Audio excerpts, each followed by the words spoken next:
Welcome, everybody. Welcome to Martinis with Scott live stream, episode 123. This is our daily touch base. I hope you are well.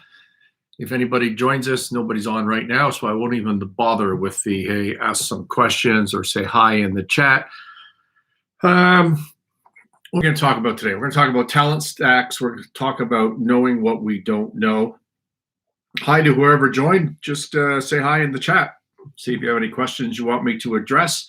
I pride myself, I have always in my profession, in my business career, of knowing something, anything, a little bit of everything that is relevant to my business, to my chosen profession, to my industry. I pride myself in knowing something about everything that relates to my business or my industry. I like to say I know 80% of everything, which probably technically is not true, but it hammers home the point that I have a broad understanding of a lot of different things. I may not be the leading world expert in anything at all, but I do know a lot about a lot of different topics. And I know what I don't know, which I'm going to talk about here. And I'm convinced that this breadth of knowledge, of experience, of talent has led directly to my success, and that's what I want to talk about today. What my breadth of experience, my talent stack, for lack of a better word, I'll define that later for you, is the opposite of being the world's best at one specific thing. Okay, it's the opposite of being Tiger Woods, which isn't available to everybody. Lots of people would like to be Tiger Woods, but there's only one Tiger Woods. There's only one best in the world at that particular skill. And so if you want to be a success, you have to go another way. And your talent stack, the combination of different talents, knowledge, your knowledge base, your skills, a combination of these are what make you unique. So for example, I just made a quick list for this show. I'm sure it's not comprehensive, but I know a lot about corporate finance, how to finance businesses, how financing deals are structured. I know a lot about mergers and acquisitions, buying businesses, selling businesses. I know a lot about insolvency law in many different jurisdictions. I know a lot about securities law. I know a lot about tax law. I am by no means an expert in tax, but because I have a talent skill, a talent stack that is varied, I end up giving tax advice that makes me uncomfortable. I have to go research it and bounce it off professionals, but people ask me for advice on tax rather than a specific tax professional. I know a lot about asset-based lending, which is a type of financing that I use in troubled businesses all the time. I know a lot about accounting. I know all about audit. I know a lot about collateral audits, which is part of a financing. You need to understand collateral and the security value to be able to finance things. I know a lot about leadership, HR performance systems, international business.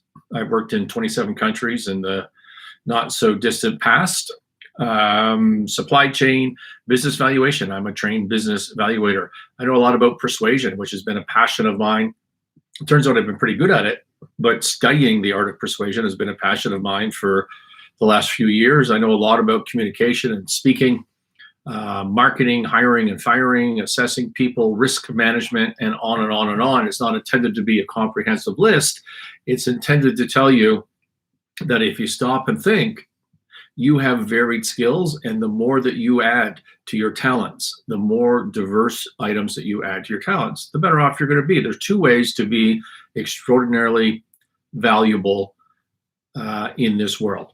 And as I said before, the first way could be to be Tiger Woods. Pick a skill, be the world's best at that, and you're going to be hugely successful, and all your dreams are going to come true. Wait, not available to you? You can't be the best golfer? You can't be the best at whatever it is that you choose to be? Well, then you have another option, thankfully for you, which is be the best you with the very best and unique talent stack. Develop a variety of skills that work well together, and that's what a talent stack is. And it's obtainable, it makes you unique, and it makes you the best in the world at who you are, at your unique proposition. And with that, you can be very, very successful. All of these things that I listed, my talent stack, come into play in making me unique in the turnaround business. Are there people that are better at insolvency than I am? 100%. Plenty of people are better at insolvency than I am. Are there lawyers that are better in insolvency law than me? Yes. Are there trustees that are better at bankruptcy restructuring work than I am in their jurisdiction? So many that are better than me. Are there professionals and accountants that are better at cash flow monitoring and auditing? 100%. A lot of people are better than me at those individual skills, those individual talents within that microcosm of restructuring, bankruptcy, insolvency. But nobody that I know of, very few people on the face of the earth have my unique mix of talents and skills. Let me give an example, because if you have a unique talent stack, there's real practical uses. So let me give you two examples. One is I, for a long time, because I'm able to think across disciplines, finance, valuation, tax, securities, whatever it is that I'm working on, I've been able to be creative. I haven't been hung up on the specific, moving from 80% knowledge base to 100% knowledge base. I've been more worried about the breadth and being able to draw on different disciplines. And as a result, it's allowed me to be extraordinarily creative in planning out how I might go a transaction, how I might restructure something, how I might save a business, how I might buy a business. I've talked on Martinis with Scott plenty of times about Novani Stainless and my acquisition of this troubled company last June. If you want to look it up, just surf the Martinis with Scott channel. You can go to novanistainless.ca or .com. We manufacture stainless steel sinks and strainers. It's a great little manufacturing company, all Canadian made. To be able to pull off the Novani transaction after the Novani shareholders had been out in the market for years trying to find somebody to do a deal with them or for them, for me to step up and do this deal, I needed a pretty strong knowledge of insolvency law. And what I didn't know, I had to know what I didn't know. I had to know enough to call the insolvency professionals and say, what about this? What about that? To ask the right questions. I don't have to be the in-depth expert at everything, but I need to know what I know. I need to have a base, and then I need to go fill in the gaps where I need to, because laws change all the time. And so unless you're working in it day to day, you can't possibly stay current. But I needed to know insolvency law. I needed to know corporate law. I needed to know how bankers think, because I was negotiating with bankers. I needed to know business valuation. I needed to know how to negotiate and persuade with the shareholder owners of the business. I needed to know how to, what I always talk about on this channel, wear different hats. That my lending hat, my secured creditor hat, my director hat, my shareholder hat, my employee hat, all of these are different roles within the organization, and I needed to understand that and treat them accordingly. I need to know how to manage a business and manage the professionals that I'm asking questions to. If you go ask a professional on tax about something to do with a grander transaction, you're going to get a tax answer. It's not going to be an answer that reconciles with the specific answer you got from the securities people or from the insolvency people or for the corporate law people. It's going to be unique and tricky to that specific profession. And if it's not jiving with the other professional advice you're getting, what are you going to do? What are you going to do about that? Your only option, if you don't have any base of knowledge yourself and if you don't know how to ask the right questions, is to throw these professionals in a room together to hash it out, which is going to cost you a fortune. It's going to cost you a lot of money. So there's, I know how to manage professionals. And I had vision when I looked at this deal at Novani on how I was going to, in the future, be able to deal with stakeholders that were prejudiced in the transaction and to deal with employees and recreate confidence and change culture. Does all of that go 100% for me? Absolutely not. Absolutely not. But the majority of it does.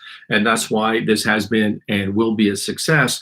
It's why I could do that deal where no one else came along to do that deal. Okay, because of my unique skill set that I've built over the years. Let me give you another example. I remember years and years and years ago, I was sitting on Bay Street in a Bay Street law firm, and I had a client in the entertainment business, and I was proposing both a financing and an acquisition.